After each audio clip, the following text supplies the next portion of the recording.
In Essays on the Gita, Sri Aurobindo notes that every scripture has both a temporal and an eternal aspect. The temporal aspect is transitory, changes from time to time and from culture to culture, based on the societal background within which the scripture has been produced. The knowledge gained from this aspect is subject to modification. The eternal aspect represents knowledge that transcends the specific time and place within which it was produced and remains valid regardless of cultural background or societal norms. Similarly, the relationship to the human guru has several aspects. The guru represents for the seeker the divine presence and guides and aids the seeker in focusing and tuning the consciousness to the divine. At the same time, the guru is a human being with the issues and limitations of human beings, physically, vitally, emotionally, and mentally. The guru in the human aspect is dealing with these things within himself. The human aspect of the guru is not perfect, and the seeker does not surrender to these imperfections, but to the higher guidance and relationship to the divine presence expressed through the guru. There are various examples of human gurus who provide real benefit and guidance to seekers generally, but who are grappling with their own issues of sexual desire, greed for money or power, seeking after fame, etc. Some may be purely charlatans who manipulate using techniques of control and domination, but do not actively or consciously channel the higher divine presence, focusing instead on using vital powers.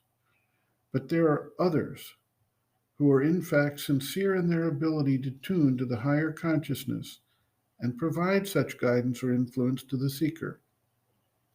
Distinguishing these two things, the human and the divine aspect, is thus important. If the guru is attempting to abuse the guru disciple relationship by preaching one thing but exacting the opposite for his own aggrandizement, then an issue arises and the seeker's surrender should be to the divine presence, not to the human guru's demands. Much of the difficulty faced by seekers in the modern world when confronted with a guru who demands money, wealth, or sex from the seeker can be overcome through understanding this distinction. Some gurus will manipulate the concept of surrender by pointing out they are doing the seeker a favor by breaking through their ego personality and resistance. They cite the example of Marpa and Milarepa. It must be noted, however, that while Marpa exacted heavy physical labor from Milarepa as a way to expiate his prior actions of black magic, building and then taking apart various structures and then rebuilding them, he did not demand sex or money nor self-aggrandizement for his own personal satisfaction or desires from Milarepa as he worked through the disciples' issues.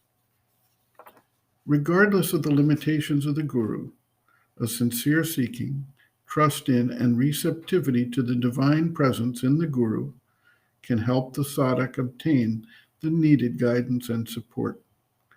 When this occurs, the aid is not limited to the capacities of the guru, as the connection is made and the psychic being within the seeker opens itself to the unlimited force of the divine. The mother observes, quote, "If you have faith and confidence, it is not the human form of the guru that you worship, but the Supreme Lord who manifests through him.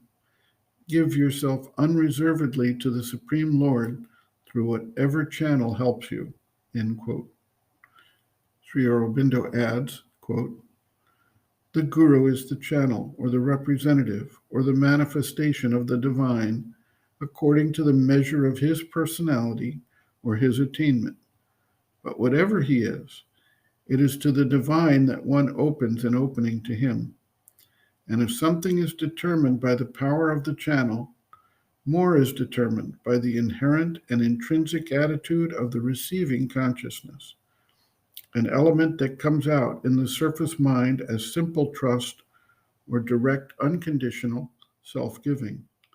And once that is there, the essential things can be gained even from one who seems to others than the disciple an inferior spiritual source, and the rest will grow up in the sadhak of itself by the grace of the divine, even if the human being in the guru cannot give it. End quote. Reference Sri Aurobindo and the Mother, Growing Within, The Psychology of Inner Development, Chapter 3, Growth of Consciousness, Basic Requisites, pages 55 to 56.